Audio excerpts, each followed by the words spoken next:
Hi, everybody. Welcome to Kindred Skols. I'm Matt Freese. I'm here with my co-host Nick Olson at Nick Olson NFL. How you doing, Nick? I'm good. No Greg tonight, so I'm sad. I miss Greg. He brings the energy and the fun. But we're ready here to officially dive into Kevin O'Connell, officially the Vikings head coach. No more last second, no more second stringing, no more is McVay retiring, no more Jim Harbaugh. We're fully in on Kevin O'Connell, so I'm excited to dive in and figure out what this next iteration of the Vikings are going to look like with their 10th head coach in their franchise history. Yeah, How for you doing, sure. I, Matt? I think we're going to say KOC or Kevin O'Connell enough times on this podcast that Greg somewhere probably will just be hitting in the back of his head where he just absolutely hates the KOC nickname. So we're going to have It's a either little bit. KOC or Cock. So, Yeah, right? Like, for our you young can't really listeners get out much there, I better. apologize in advance, but those are his initials. So, Yep, it is. It is what it is, man. You have the name you're given, right? So no, I guess we can kick us off here. You know, the Vikings came out with the Twitter announcement today. The Facebook official, Kevin O'Connell, has been hired by the Minnesota Vikings. So that deal is finally done after some hand wringing that I entirely missed yesterday because I had a very busy day at work. So I get back at like 5 p.m. I haven't looked at my phone all day, and apparently everybody on Twitter freaked out for about 2 hours, but we got over it in oh, the it end. was beautiful. We freaked out so much that Adam Schefter and Ian Rappaport immediately were like, "Wow, there's enough smoke here. I'm going to check in with my agents," and they were able to calm the herd. They were able to, tweet out like, "It's still coming, it's official." But the fact that Vikings Twitter got itself into a tizzy so much that Rappaport and Schefter had to actually go check on someone, I feel like that's a win for Vikings Twitter. We have some pull. So it's kind of started out when Paul Allen said that it was scheduled for Thursday, but then he was told not to come on Thursday or uninvited or the event was canceled or something. So he said that on KFan, and then everybody just went off to the races with their typical Vikings doomerism, what now attitude. But now we don't have to worry about that. Turning over a new leaf. It's officially official. So Yeah, Kevin O'Connell, head coach. I feel like Vikings Twitter has really had like a come up over the past season, right? Like I feel like it's really come to prominence, especially compared to like Seahawks Twitter or something like that, where like, man, we've been killing it with the fake reports all off season, all that fun stuff. So We hit the memes. We got good memes. We got good attitudes. So if you just ignore some of the knuckleheads, yeah, it's well, one of the better Vikings, but one of the better internet subcultures as far as NFL football goes. So, yeah, it's a fun time. So yeah, back to Kevin O'Connell, right? Officially hired, officially the 10th apparently Vikings head coach in Vikings history. Only 10. That seems kind of low for franchises, I feel like. So, we keep him around for a little bit. I know Bud Grant is like half of that probably, so helps us out a little bit. But I guess we can kick it off right away, right? We've talked about him on previous episodes. He's coming over from the Rams. He was their offensive coordinator, dealt with a passing game, former quarterback, drafted in the third round by the Patriots, never really played in the league, but uh, worked in Washington, basically worked with Shanahan disciples and also Sean McVay, who is a Shanahan disciple himself. So, a young offensive mind that worked with Sean McVay. We checked that box. So I guess that's our number one strength here, right? And really what that comes with is the offensive innovation, right? Like, hopefully we're able to channel some of that Super Bowl now winning offense that they were able to put together. uh, the other big thing that we came up with that the team came out with is the communication aspect of it. If you read up a little bit on Kevin O'Connell, there aren't a whole lot of profiles in terms of what he likes to do on the offensive side of the ball, but there are a couple personal profiles, and they consistently bring up his ability to communicate the game to the quarterback, which is the most important connection that you can have in almost all of sports, really. I think is between a play caller and a quarterback, just in terms of that line of communication there. So I think that's good. Any other, thoughts in terms of what O'Connell's strong with there, Nick? yeah, the communication is something that everybody emphasized. It's kind of funny. It's all hearsay. We don't really know this. This isn't a guy that was featured on Hard Knocks or that the camera tends to catch his eye on the sidelines or anything. So I'm kind of excited. It's a bit of a black box in terms of what we're actually finding out, but across the board, whether it's the Wilfs mentioned his communication. Kwesi Adofo-Mensah mentioned it. A lot of his current and former players that he's coached mention it. Say like, man, this guy just like relates to people. He brings an energy, brings a positivity. He's got a good sense of humor. He's able to relate to the players. He's able to sort of build consensus. So I think all it's a really positive, and I think it assuages some of my concerns I have that like, is this really young, 36-year-old guy ready to step in and be a head coach and manage a million big personalities and all the crazy things that can happen to an NFL head coach, all the disasters, all the crisis management that you have to do as a head coach. Is he ready for that?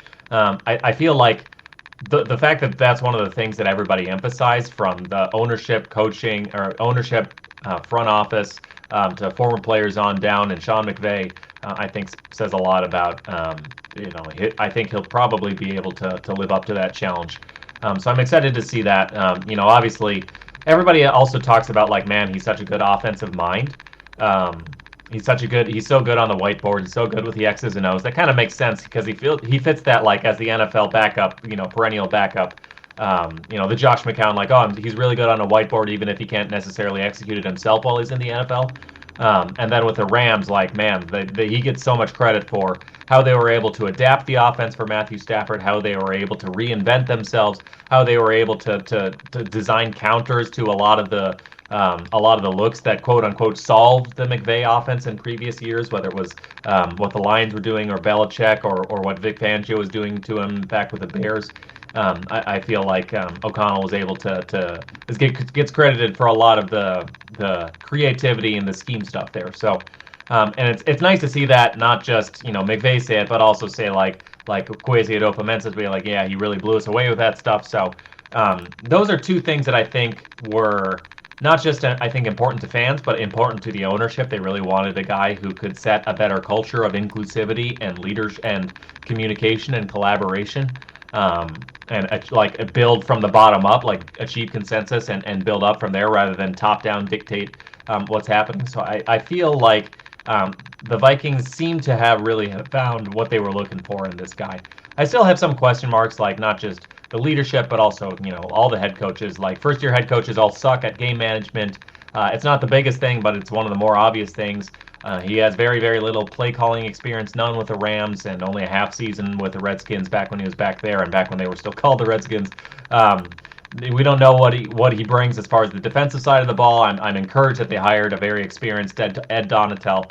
But those are all questions, and we kind of have to see how not just managing an offense, but managing an entire team is a night and day task. Big step up in responsibility. So excited to see what has the Vikings front office so excited about this guy, because from our perspective, we see the quotes and we see the endorsements, and they are pretty glowing, but they always tend to be pretty glowing. So I'm excited to see what exactly about this guy has them so buzzing, has them turning down Jim Harbaugh in the building, has them like being like, man, this guy's blowing us away, being the leader in the clubhouse. So I think there's a lot that I'm excited to find out about this guy. Yeah, absolutely. And that was actually, bringing it back to what we were talking about right at the beginning of the show, with the Kevin O'Connell thing. I'm sure it reminded people of the Jim Harbaugh thing of like 2 weeks ago, right? Where it's like all of a sudden we're hiring Jim Harbaugh and then we're not.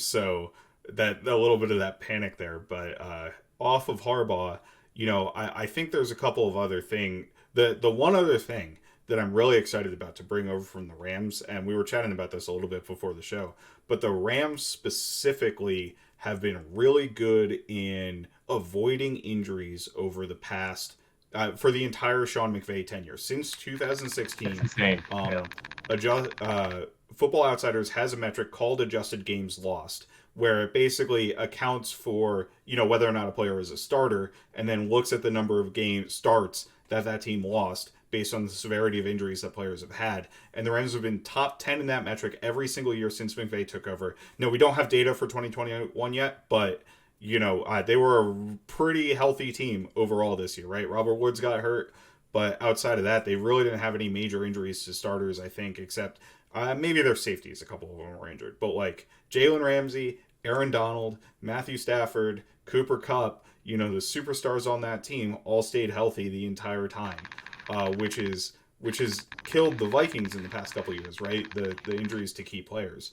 So it'll be interesting to see what they do on the sports science side and what they do in terms of that load management side, because the famous thing, right, is that they don't play any of their starters during the preseason. It's pretty much all backups playing during the preseason. And um, just I know Jordan Rodrigue, who's a writer for the Athletic, she's a Rams writer for the Athletic, does so many profiles on the Rams, right? They give her a ton of access. They give her access to most of their draft information, how they do the draft stuff. They refuse to talk to her about their sports science and load management stuff. That's not something that they're willing to discuss, and that's not something that they want out there in the public sphere. I think because they believe it gives them a total edge on the rest of the competition, and I think we've seen that reflected in the adjusted games lost. So if there's something that we can bring over from the Rams that Kevin O'Connell knows, right, because I'm sure he's privy to at least some of that information that we can bring over and help us in that respect, that's something I'm really kind of excited for us to see moving forward, hopefully. Um, Yeah, and it's so huge. Like, you know, the past few years, like you just kind of think like your injury luck is what your injury luck is, and it's frustrating because injury luck is like the difference between like the 2017 Vikings, who outside of the quarterback were exceptionally healthy. The same 11 starters on week one of the 2017 season on the defensive side of the ball were the same 11 starters in the NFC Championship game. And I think that was true of almost everyone on the offensive side of the ball, other than Case Keenum stepping in for Sam Bradford. So, and that was really a big reason why the 2017 team was as good as it was, and a big reason why the 2018 team took a step back, and why the Vikings really hit a skid the last couple of years with Zimmer, as the injuries mounted up. They lost to Neil Hunter for 2 straight years. So the Rams at this point have done it so long that it's like it's no longer like it can't just be like a fluke. Like you don't get top five results for 5 years, and out of the last 6 years, so it would be I think a really big game change. And it's like this happens every year. Like the teams that make it far in the playoffs are almost always the ones with the good injury luck. Like the Bengals had a lot of good injury luck too. Like yeah, they nailed a lot of free agents, and yeah, Joe Burrow took a huge leap, but also everyone on that team stayed pretty darn healthy the whole year. And I feel like that's true almost every single year. So the if Bucks winning the O'Connell, Super Bowl last year were number one in the AGL. yeah, so I mean, this is just it kind of goes. It's kind of obvious when you think about it. Teams that like don't lose major players to injury tend to do better, but like it's kind of uncanny how often like the Super Bowl teams are the healthiest teams too. So if we're able to steal some of that magic, like I can tell you, the last year, the 2021 Viking season looks very different if Daniil Hunter doesn't go on IR. If they're able to keep some of these guys healthy, if Michael Pierce, Anthony Barr don't miss like 8 games each or something. So Patrick Peterson doesn't wind up on IR for 4 games. Stuff. We're talking about probably a very different team. So if they can create some of their own luck there, that is a huge difference maker in terms of what the season prospects look like for this team. Yeah, absolutely. And we've talked about kind of what we expect to be the strengths of the O'Connell regime so far, right? But I guess he does come with question marks, right? I mean, the youth and the inexperience, just in terms of coaching in general, I think is one. You hear people talk about how being a head coach is very different from lower level roles on a team, right? So as a head coach, you set the team culture, you set the schedules for practices, all of that sort of stuff. That's an area that you have nothing to do with as the offensive coordinator, right? You're focused on game planning, you're focused on that sort of thing. As the head coach, you have to be a manager of people, right? And you set the culture of the team.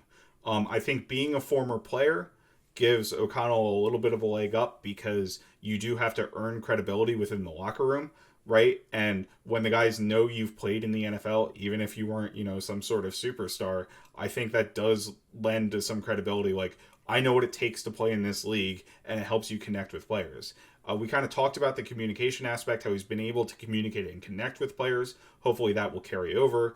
But again, just the first time in the role, I guess, is a question for me, right? We don't know what he is when he's on his own setting a culture of an organization. And that's not to say like that's inherently a bad thing, right? Like some guys take to it very well, but it's something we don't know. Another thing we've talked about in the past is game management, right? So when you Well, when you look at Sean McVay's coaching, like the NFC Championship game was a glaring example of poor game management, and I think he avoided it in the Super Bowl right last week. I think he kind of learned from his mistakes in the NFC Championship game that kind of could have cost them the game. Honestly, just the way he was throwing challenges out willy nilly and that sort of thing. Hopefully, O'Connell kind of has looked at the Sean McVay example, right, and learned a little bit from what he's done. But you don't know. You don't know what he's thought about from that aspect so far when he's getting into a coach. So it's always a question. You want to hit on a couple other things, though, Nick? Yeah, and we talked about how he's just kind of green as a play caller, and I think it's fair to ask like how much does it actually matter. But I do think it's one thing to be able to design plays well on a whiteboard. It's another thing to know like Clint Kubiak was very good. His play designs were very good. I think his play calling was pretty bad Yeah. overall. I mean, he had pockets of good play calling. I'm not saying he needs to be run out of the league or anything, but and it was better than like John DiFilippo. I would say that, but he was a bad play caller, even though his play designs, the individual play designs, were good because there wasn't like a cohesion, there wasn't like a sequencing there, and I think it takes a lot of talent, and he got very cute in like third down situations or like red zone situations, and you would look back at some plays and like sometimes it would work out and be really cool, but like a lot of times it's like, why are you pitching it to CJ Ham when you have Dalvin Cook on the field, stuff like that. So it's a talent to know when you can be able to get away with things, and how to sequence things the right way, and how to set up one call right after the other. And the other thing is like you're doing this while also managing the entire team, being the CEO of the team on the field for 3 hours, and you have like these little 10-second windows to get the call into your quarterback. So that's it's a challenge, and it's a skill, and it helps that he did it for 10 games after Jay Gruden got fired in 2019 in Washington. But it's something that we don't know that he's good at, and that Yep. is a major responsibility of the head coach or the offensive play caller, or the offensive coordinator on game day. So I can see either of those things resulting in the 2021 Vikings getting off to a slow start. That the leadership questions, the game management, and then just the fact of the matter that like he's an offensive coach, and the offense has. I have a lot of more questions about like the offense. I think is going to be fine. It has so much talent that it won't be bad.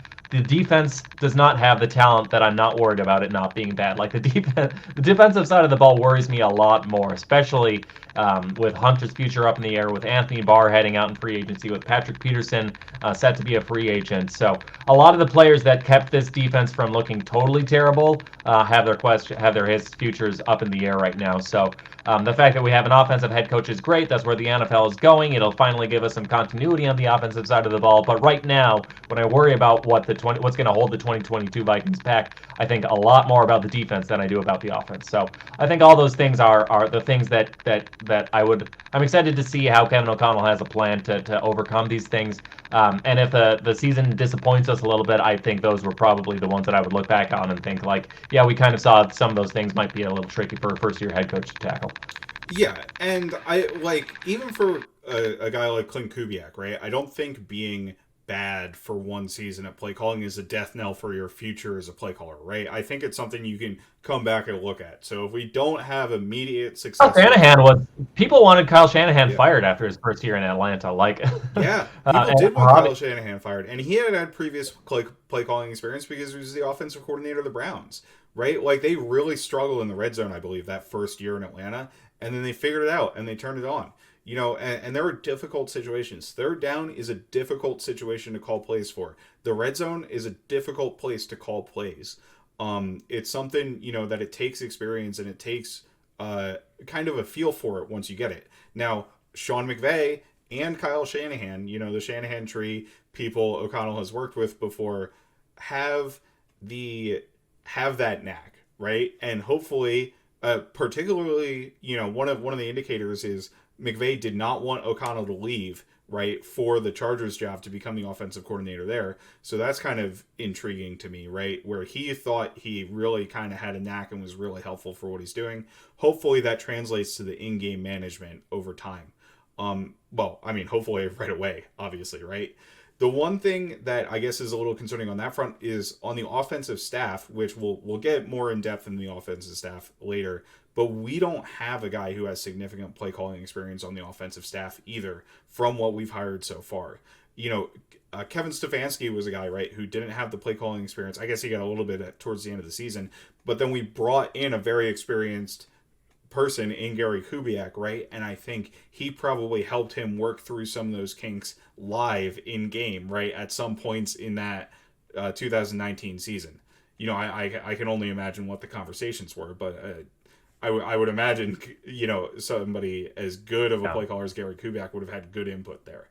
Denver always did a good job surrounding the young guys with like older former head coaches. You know, whether it Yeah. was Sperano, whether it was Dennison. You know, those guys designing the run game. Gary Kubiak, you know, designing the whole. I mean, he like along with Yep. Mike Shanahan invented this whole scheme. So like Stefanski had the infrastructure in place that I think really allowed him to thrive. We're going to talk about this coaching staff, but it's a lot of really, really green guys on the offensive side of the ball. Like it's O'Connell and his number two is going to be somebody even greener than he is. Yep. So and like the quarterbacks coach is going to be somebody who is like an assistant offensive coach, and the offensive line coach is going to be somebody who is just an assistant offensive line. So it's a lot of like 30-year-olds, and so that can be if it works out, it's like great. You've got like such an up and coming staff, but if they are just not ready for the job, and there are advantages to having more experience in the NFL. Like it's part of why I'm excited about the Donatel hire. You know, people Mm-hmm. tend to get better with things over time, and you tend to be better at your job when you're 50 than when you're 30. So I'm a little hesitant to jump on board with the way this offensive staff is coming into shape. So we'll see Yeah. how that shakes out. Yeah, definitely. And we'll get into that a little bit, but before we do, I think we can, you know, our kind of hallmark, what we kind of like to hammer on here is the tape, right? So a little bit of a tape talk segment here where we're going to try to dive deep into what we think Kevin O'Connell might do, right? And obviously, as we've talked about with the caveats, he's never really been an offensive play caller before. So if we don't have a clear definition of what he's going to do, but I think, you know, we can at least give our best approximation based on what he's done previously. So we'll start with the run game, right? Obviously, coming over from the Rams, like we're Vikings fans, we've worked with a very similar system for the past 3 years, right? So we kind of know the drill. Everybody kind of knows what outside zone is. The one thing I will say is interesting if you look at the Rams run rates and you look at our run rates from this past year, we ran a lot more inside zone than the Rams did. And I know a lot of, you know, I listen to a bunch of scheme guys. The scheme guys kind of like to joke that coaches call inside zone when they don't know what play to call, and it's like second and 9 or second and 7 or something like that. Screw it, we'll just run inside zone. It won't look that bad. Like it won't really be second guess. It's just a I've kind of never heard that, disciplined but play. that's so perfect. Yeah. So that, you know, kind of like the fact that we ran so much inside zone from looking at it kind of bothers me a little bit because I feel like you're not getting the creativity there. So the Rams' second most common run scheme was actually under the man categories of run scheme. So that's like your duo, right? Where you have duo is described as power without a puller. So you have everybody down blocking, working up to the second level. You just don't have a guy pulling. You can run a lot of play action off of it. You can run a lot of stuff. That was a very common run for the Rams this past year. It was outside zone, and then it was really duo second before inside zone. Our run game coordinator is going to be Curtis Modkins from the Broncos, right? If you look at the Broncos, they ran a wide variety of schemes, inside zone, outside zone, power, and man schemes, pretty much at all very similar rates. So I think you are going to see a bit more of and the Vikings ran very few man or power schemes this past season. So I think you are going to see a significant jump in the number of the man blocking and the double teams up to the second level, or, you know, getting downhill fast as opposed to moving more sideways and kind of being more static in the run game. That's not to say we won't major an outside zone. I expect us to major an outside zone, and we may even run outside zone a little bit more than we did in the past year, just because we kind of had a down year in terms of the amount of outside zone we were running. Now, Yeah. part of that is Rams actually ran. The Vikings had been like the outside zone-ish yep, teams, and they were under Kubiak, but Rams actually were even more heavy on that yes, wide zone stuff than we were last year. So yeah. I think we kind of got away from it last year, partly because we weren't being able to run play action off of it, right? Like every team was shutting down that portion of our play action game, but the Rams continued to run it at a high rate, and obviously we were very successful. So I'd like to see, the adjustments that we can make under O'Connell that will allow us to continue to run those play action series and actually have success rather than getting our quarterback hit every single time we try to run play action because nobody respects it on the outside zone runs. So that's definitely pretty interesting to me. Anything to add on the run game there, Nick? yeah, I think the really interesting thing to me is obviously this guy's a Rams guy, he's a McVay guy coming in, but he's got experience under every offensive system, whether his time at the Patriots under Erhard Perkins or his time doing Air Coryell or his time with Chip Kelly spread stuff. So he is a McVay guy, but he could draw on an entire bag of tricks. And the guys he's bringing in to run his run game, Modkins and Chris Cooper, the Broncos offensive line coach, and I think they're also bringing in the Broncos, another Broncos guys, the assistant offensive line coach. So essentially, the whole run game infrastructure is coming from.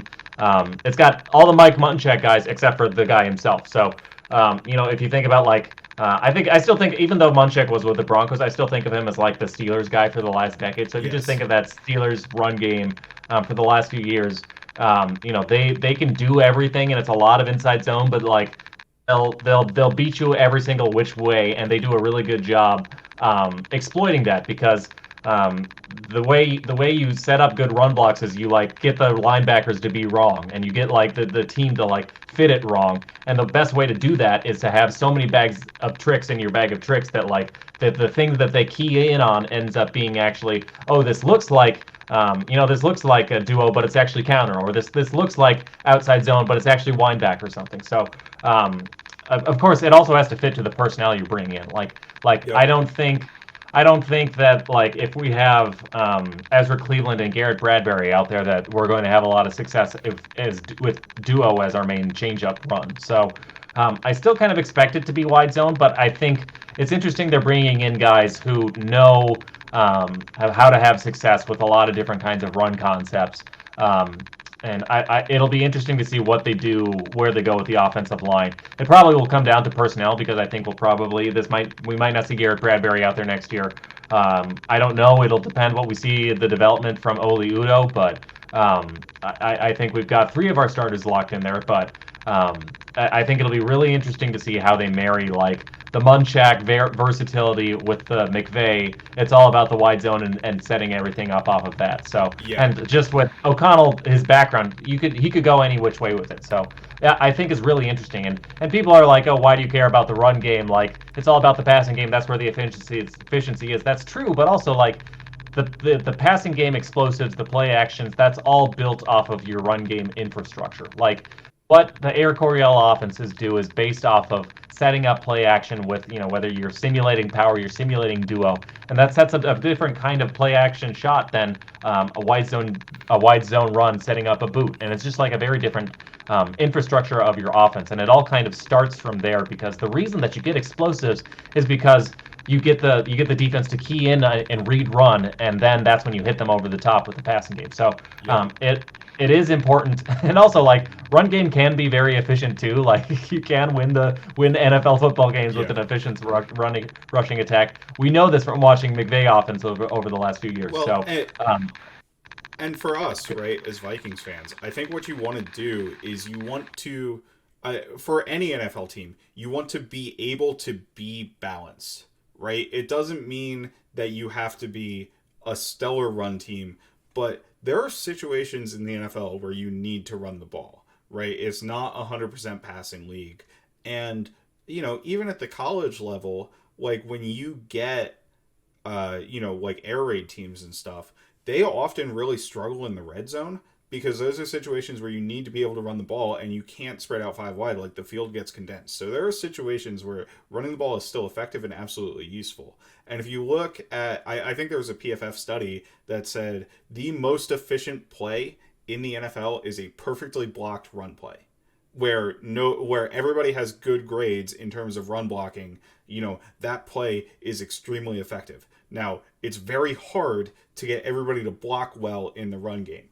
And I think when you see the old dominance of outside zone teams, right, where everybody is in sync, and you look back at those Broncos, they probably had a ton of those perfectly blocked run plays. That's not something the Vikings are going to be able to do with their current personnel. So, like, what you talked about with the additional run game variety, I think is going to help you, because when you're not blocking things perfectly, the linebackers are able to key on it and they are able to blow those things up. So that you can add the element of confusion there, and if they're half a second later, it really helps you on the offensive side of the ball if the guys aren't penetrating the gaps as hard as they,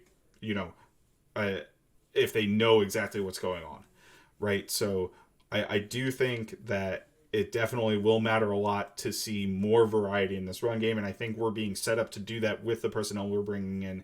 It seems like we're kind of half Rams staff and half Broncos staff at this point, but Yeah.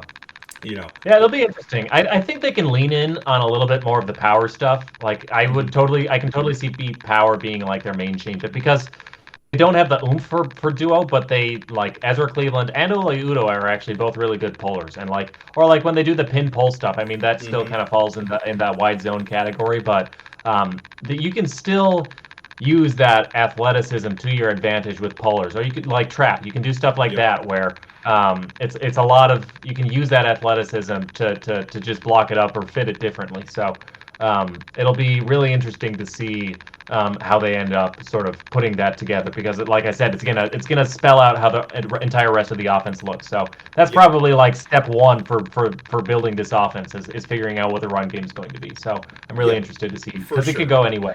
And then, what, like you said, that builds into your play action game. And since we're kind of mentioning the pass game here, I think we've covered the run game pretty well. Let's move into the passing game. So obvious, as you mentioned, and it's a very good point, Kevin O'Connell has experience in pretty much any NFL system. So that means he can bring in, any types of passing concepts that he wants pretty much. I'm sure he's got a backlog and a catalog of plays that he's learned back since, he came into the league in, I think, 2008 was when he was drafted, where he can kind of pull from that bag of tricks that he has a little bit there. But for what we're going to major in, I would expect it to look similar to the Rams, not only because that's what he's got the most experience in, what he's got the most recent experience in, but it's probably the most efficient and most effective way that teams have been attacking the passing game in the NFL, over the past 5 or so years, right? Like, there's a reason there are so many Shanahan and McVay team coaches in the league, and that's because teams want that offensive success, and they want that passing game. So I think one of the things that the Rams in particular do really well that we have not done as much over the past couple of years is the intermediate passing game, right? Hitting players on digs, hitting players on the cross concepts like Y cross. I mean, Cooper Kupp eats on that stuff all the time.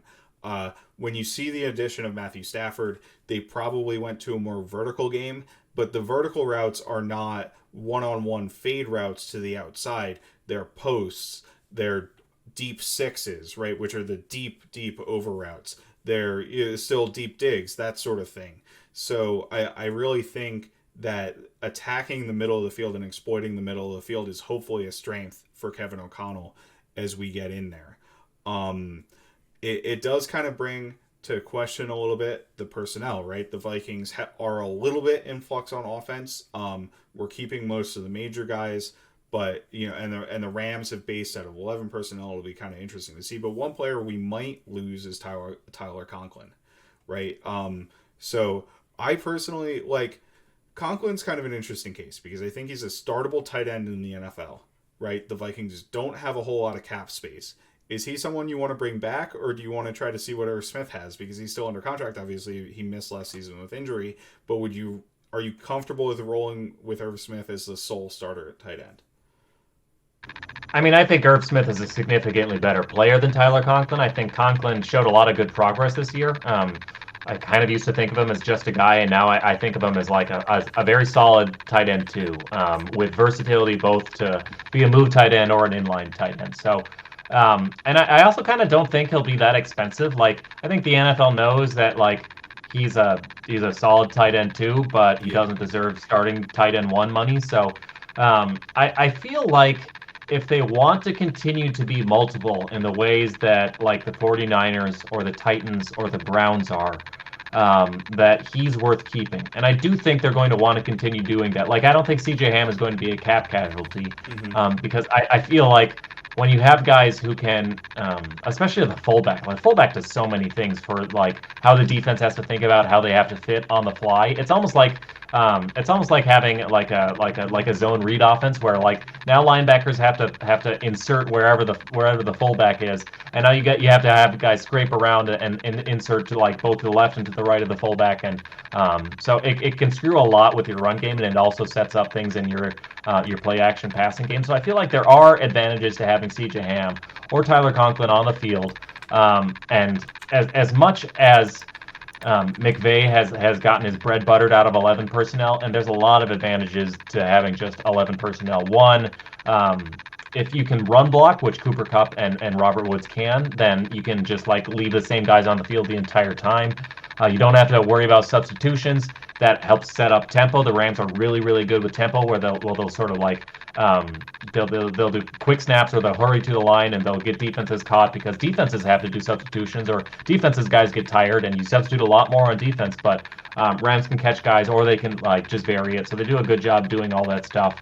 And it also allows you to like simplify and streamline and like focus in on your offensive identity in a way that you can't as much when you have like a million different personnel you're juggling. But at the same time, I feel like there's a role for Ham and there's a role for Conklin on this offense, and I don't think I don't know. It's tough because like I think KJ Osborne's really good, and or can be like a very meaningful piece of this offense. I don't trust him the way I wouldn't trust him to do what Robert Woods or Cooper Kupp do in the run blocking game, and I wouldn't trust Justin Jefferson to live up to that standard either. Like that's kind of as good as it gets as run blockers, them and like maybe DK Metcalf and a couple other guys. But like they really, really bring it. And Jefferson is just a little more wiry. Yeah. And that's the thing. Go. I don't think Jefferson has the body type to do it, right? Like KJ Osborne, I could see if you can develop him, he has the body type to be that kind of blocker, like just with his size. Adam Thielen, like, and this is something that has kind of been a pet peeve.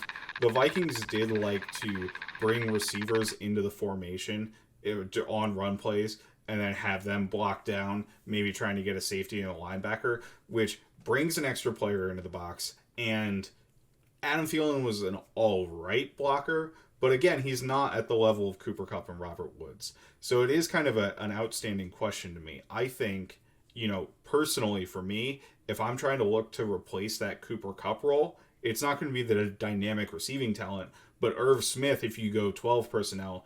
And again, that's a personnel switch, though, for the defense. So part of the advantage of Cooper Kupp, right, is that you're in 11 personnel and he kind of acts like another tight end.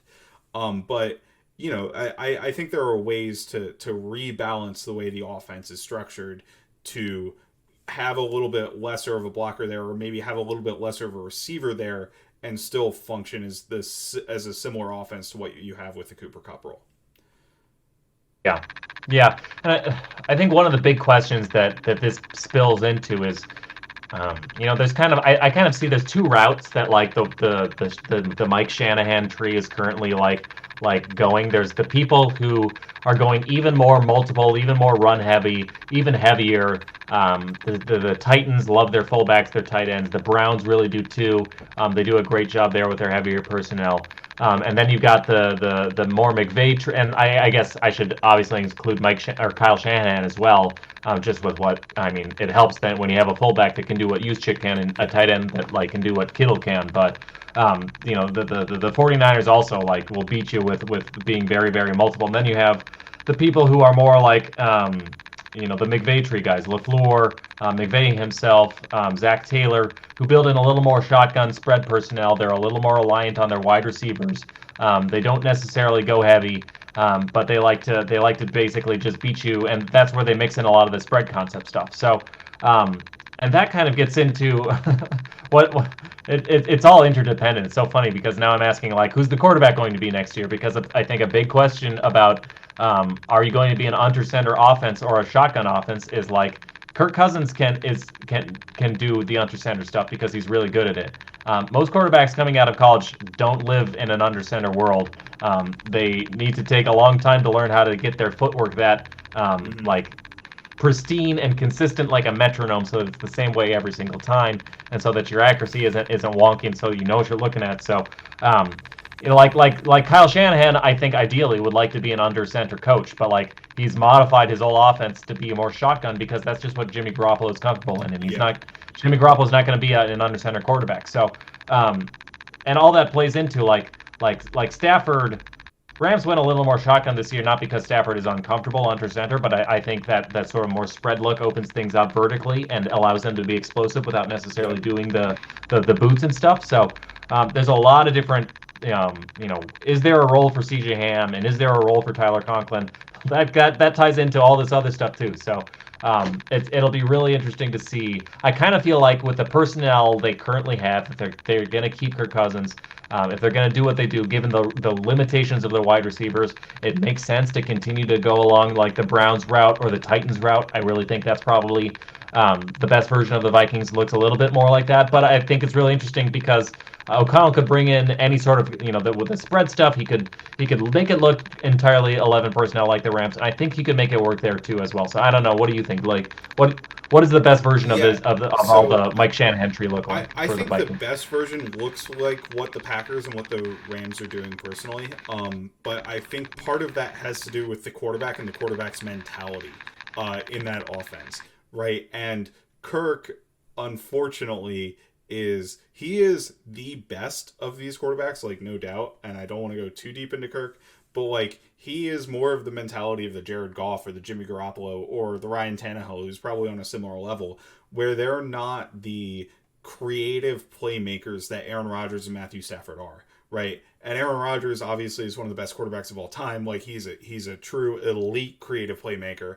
Matthew Stafford, I don't think is that level. Like you saw the inconsistencies this year. We played the Rams this year, and Matthew Stafford had a horrible game, right? That's not a down game that Aaron Rodgers would have, but he gives you the highs of an Aaron Rodgers as well in his play.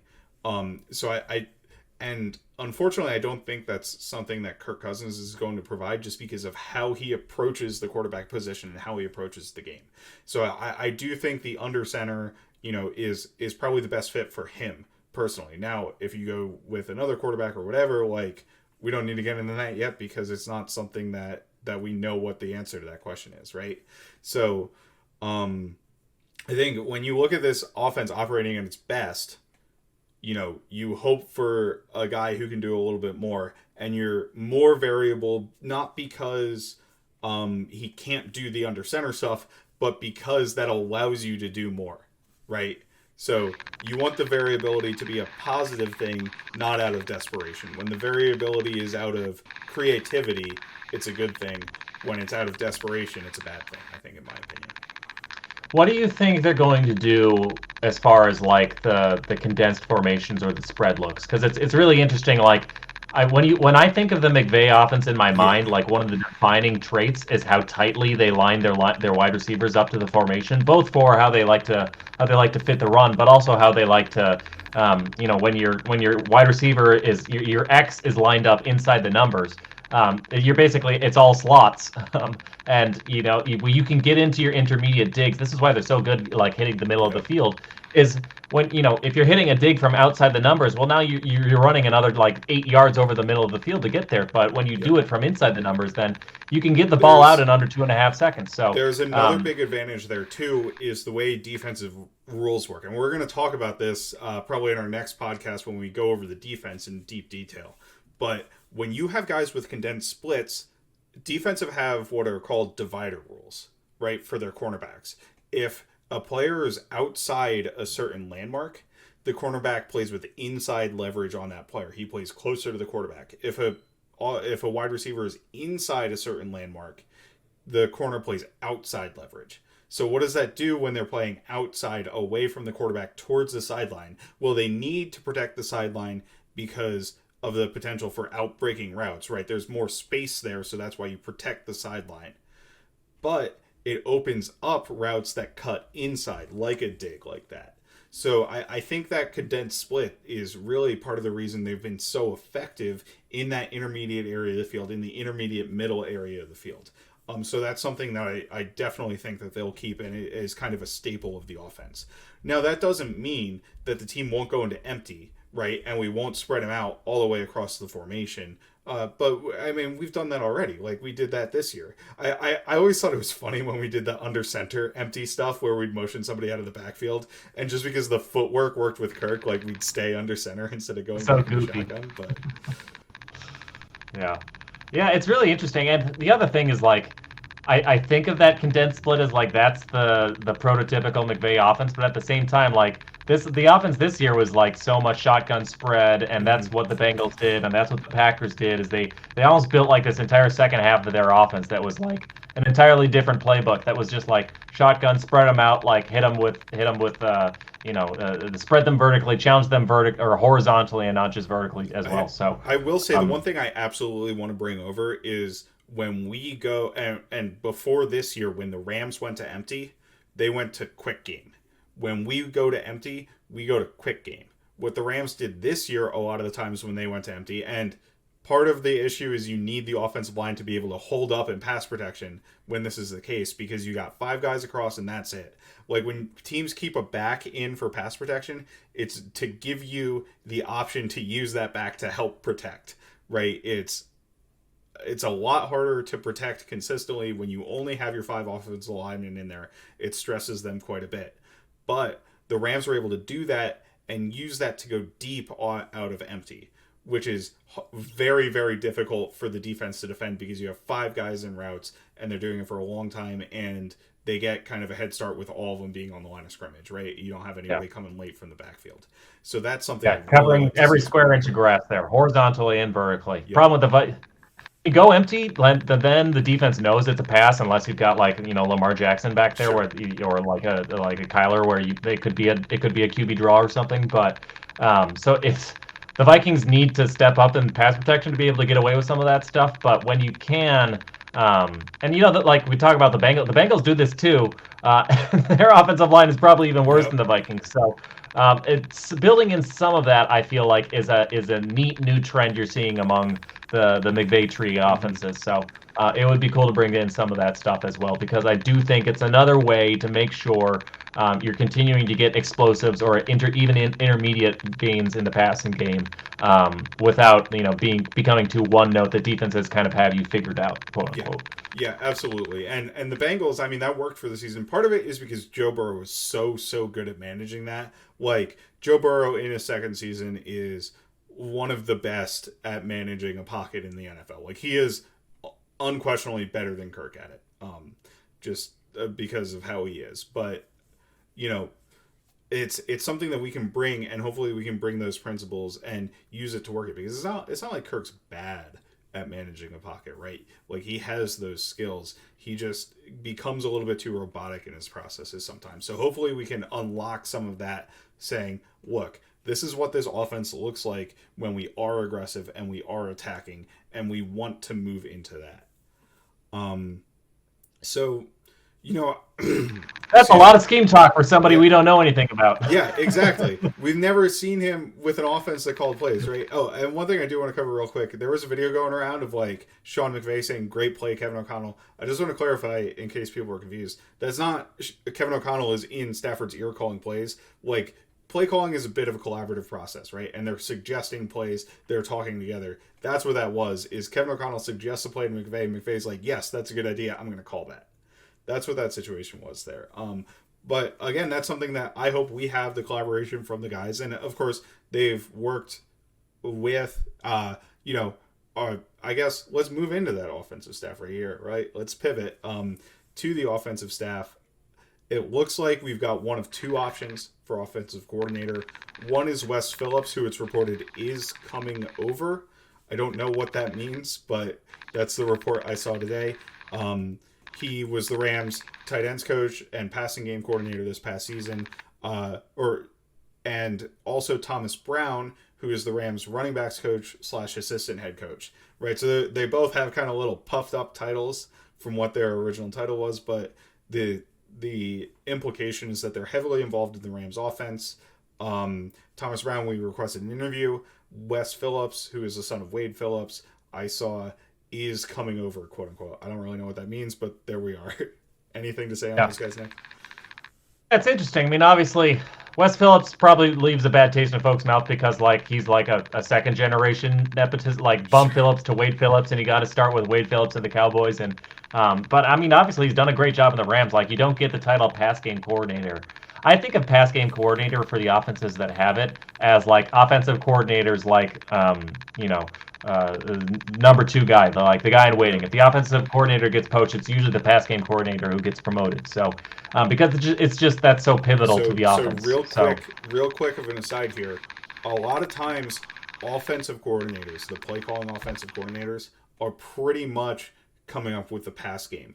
Most of the time in the NFL, you'll see the offensive line coach be in charge of the running game because it's so intricately tied with the offensive line. When Tony Sperano was here, he was designing our run game, essentially. So that just a quick aside, but yeah, it's the pass game coordinator is what the offensive coordinator's main job is my point there. Thomas Brown's an interesting name just because like he's kind of fits the mold of like meteoric rise of just a kind of an outside hire. I think he was like a college running backs coach for a while, and that's where the Rams found him.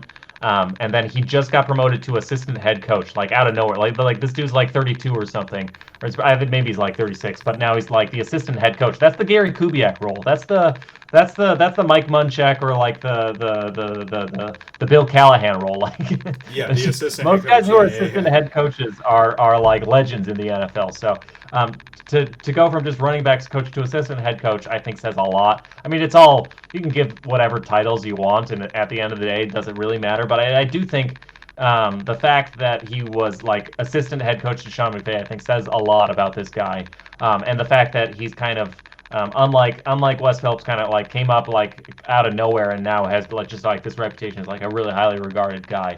Wes Phillips probably makes more sense. It probably makes more sense to get a passing guy in there because it sounds like with all the Broncos staff, they have a very good idea of what they need for the run game. Not that Thomas Brown is just a running game guy, but coming from a running back's background, you would think the guy who's a pass game coordinator probably has a little bit more insight there.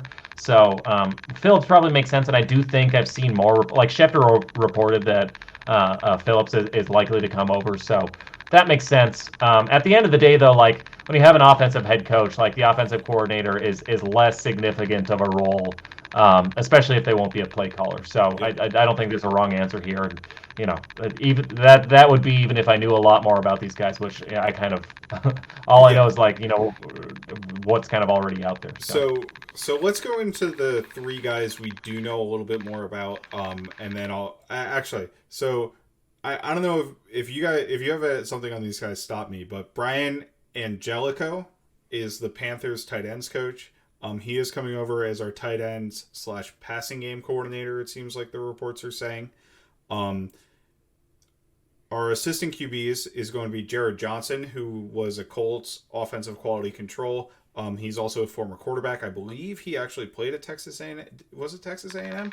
Yeah, so he played at the same school Kellen Mond did, obviously, Jared Johnson. He might have had a cup of tea in the league as well, if I'm remembering correctly. And then Chris O'Hara is coming over as an offensive assistant. Now, the guys we do know a little bit about, we talked about the Broncos guys a little bit already. Curtis Modkins, running backs coach, Rams run game coordinator as well. I'm sorry. Our run game coordinator was the run game coordinator, I believe, for the Broncos, or that was Mike Munchak. It doesn't matter. And then Chris Cooper, the former Broncos assistant to Mike Munchak, who was a former NFL player. He made a Pro Bowl one year, and is seen as kind of a rising star in the profession per the reports. And then as the assistant offensive line coach, also for the Broncos, Justin Riscotti.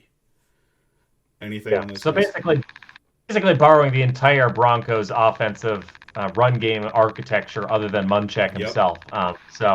I have some concerns that we're bringing in a green offensive line coach who's never like he was the assistant offensive line coach, and I've heard good things about him. Like, this is a guy who really deserves a shot. He's done some really good work with the Broncos offensive line, and obviously Munchak did a great job with the Broncos offense, especially like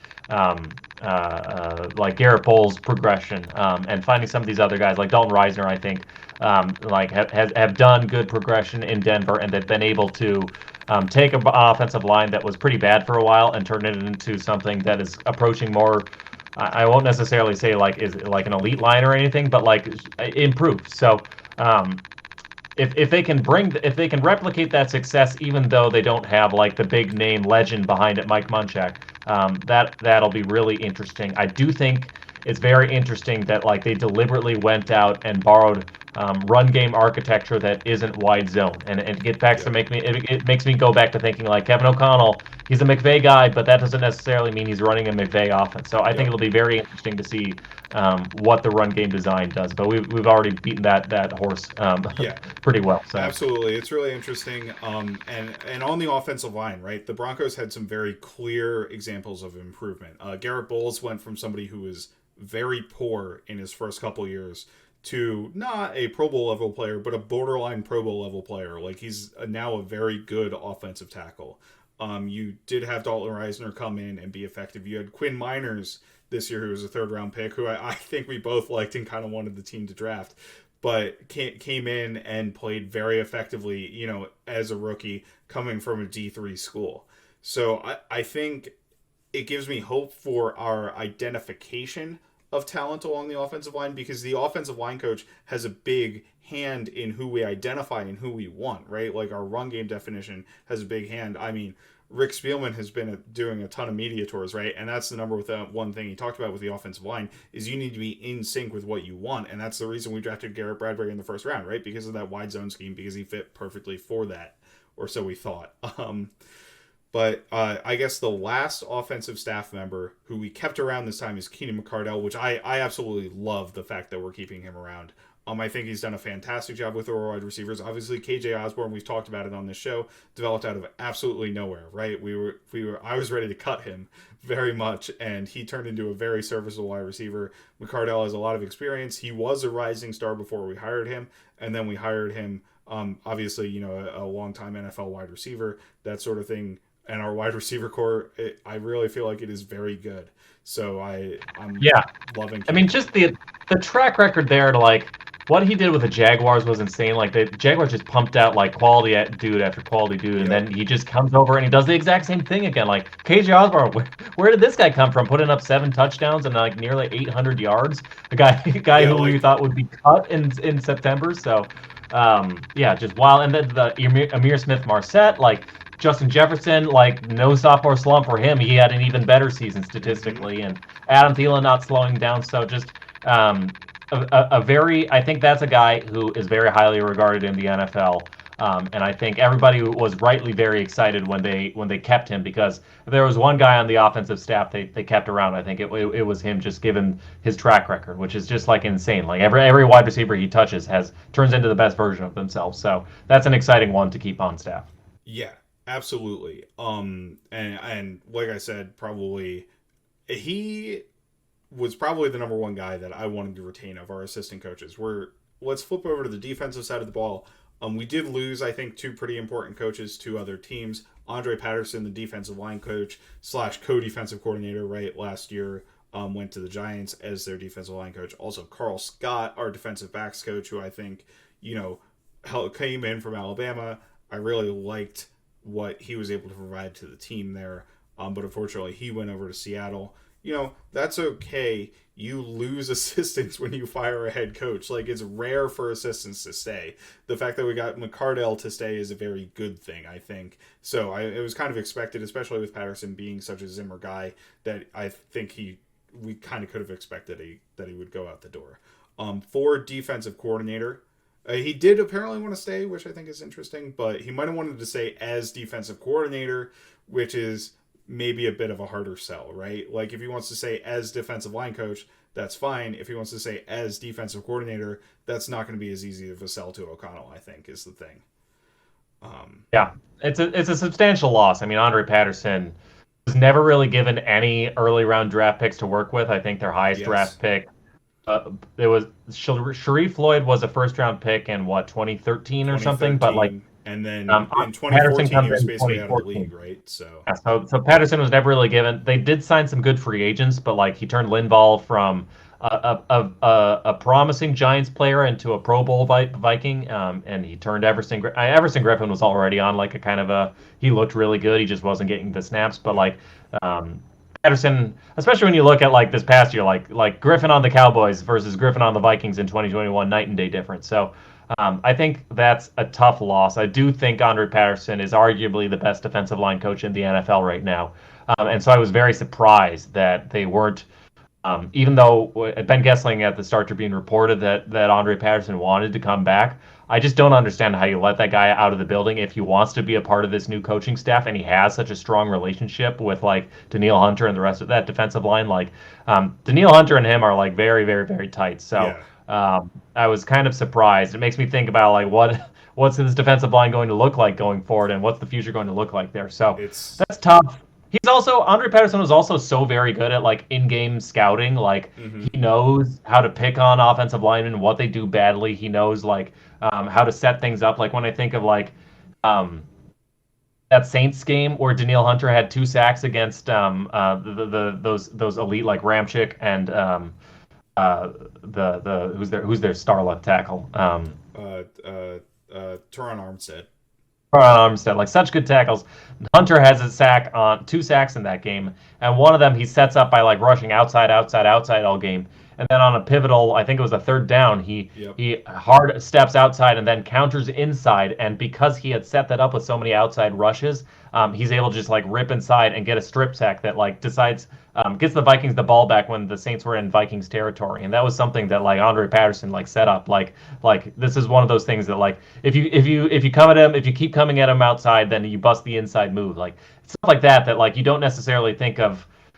You think of like these positional coaches as just there to Mm-hmm. help you become like better people and to coach them on the coaching points, but also they're like in-game scouting and management as well. So I Yeah. feel like that's a big loss. I will say Chris Rumpf did a fantastic job with the Bears line last year. Like the Bears always have guys coming out of nowhere, and but like and Akeem Hicks was a monster, but like the Bears were a little banged up on their defensive line, and he was Rumpf I think did a really good job Oh, managing. who was 90 in that first game? Was it the first game or the second game? That's exactly who I was thinking I'm about. trying to think of who that, because he And did. Angelo Blackson or something. Yeah, Angelo. I think it was Angelo Blackson, where he was like dominating our. And it's not like our offensive line is good, right? But like he looked dominant in the game, and it's like the Bears always they always came it with it against us on the defensive line. So I am kind of excited to bring that over.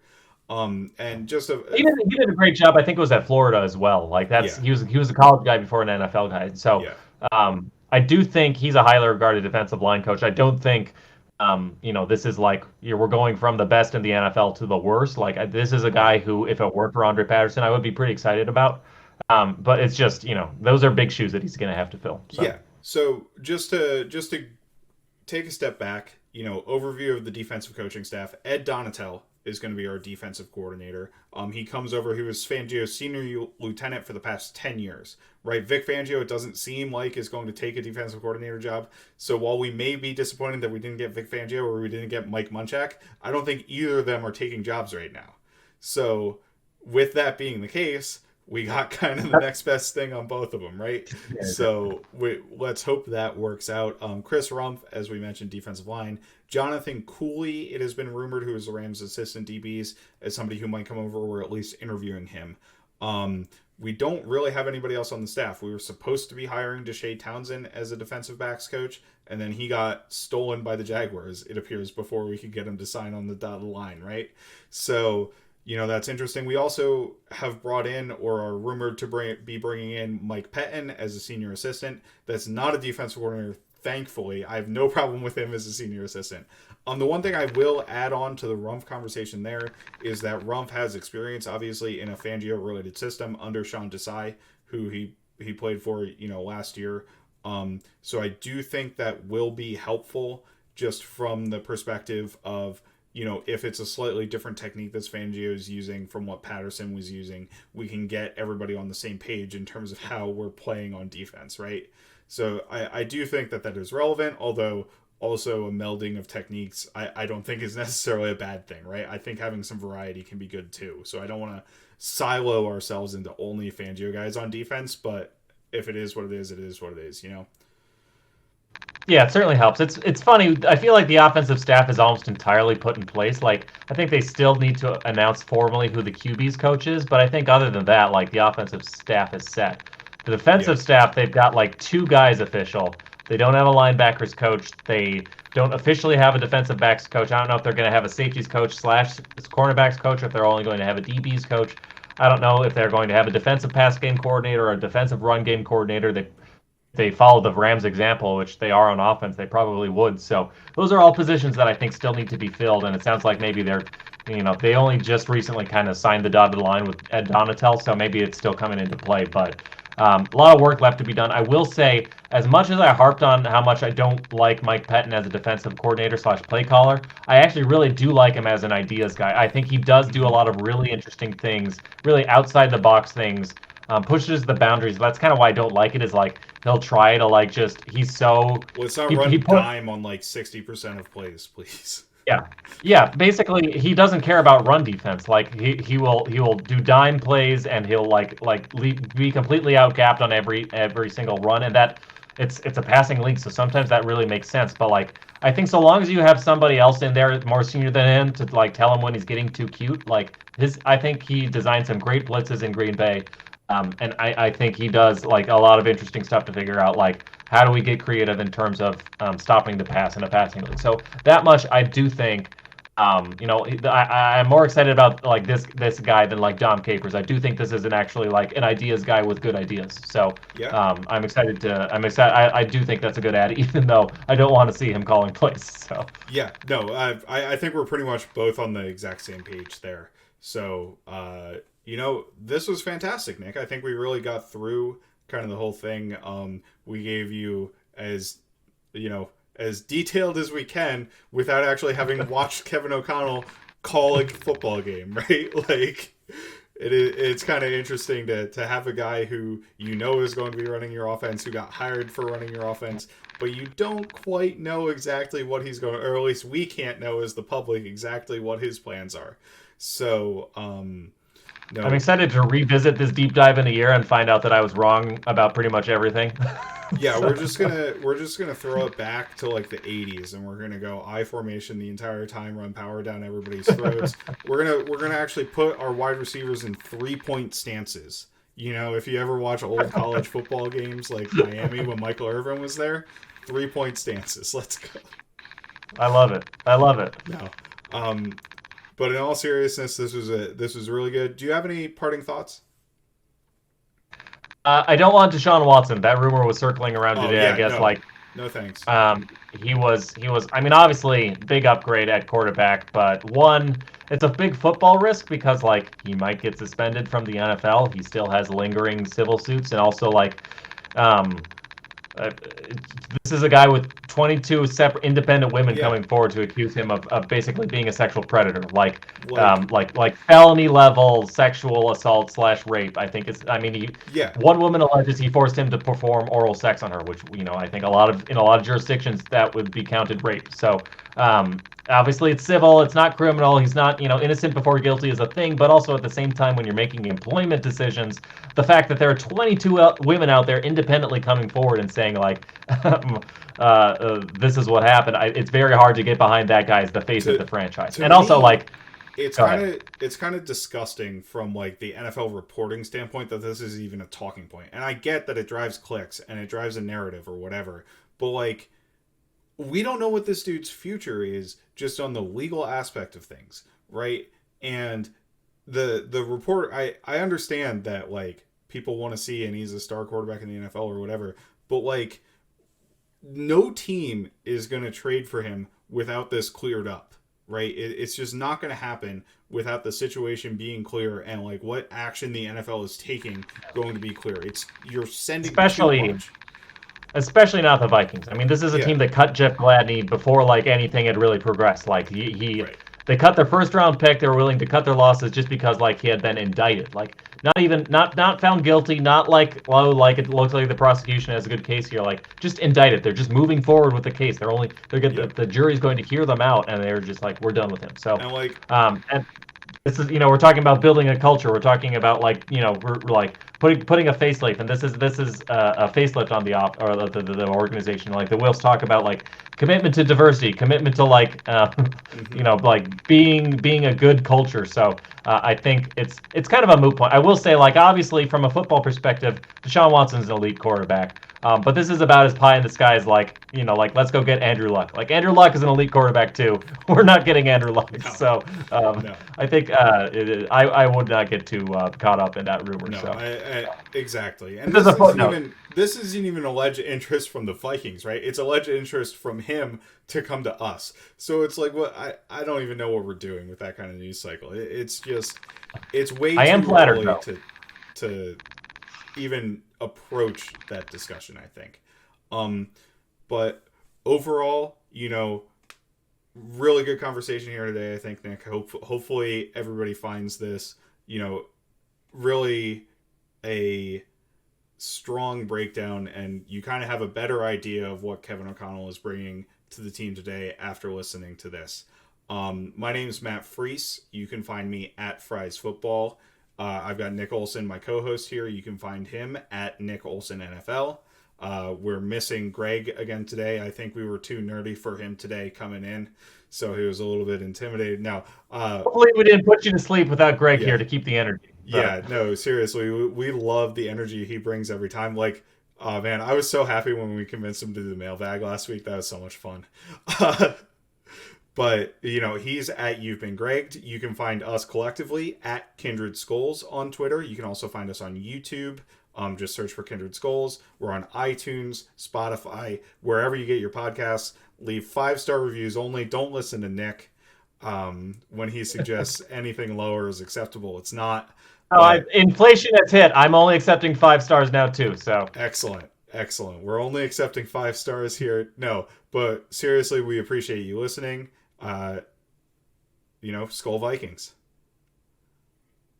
Bye, we love you. Bye, we love you. The first round corner wouldn't do us any harm. Oh, another first round corner wouldn't do us any harm. Oh, another first round corner wouldn't do us any harm. And we'll all cheer on behind, and we'll score the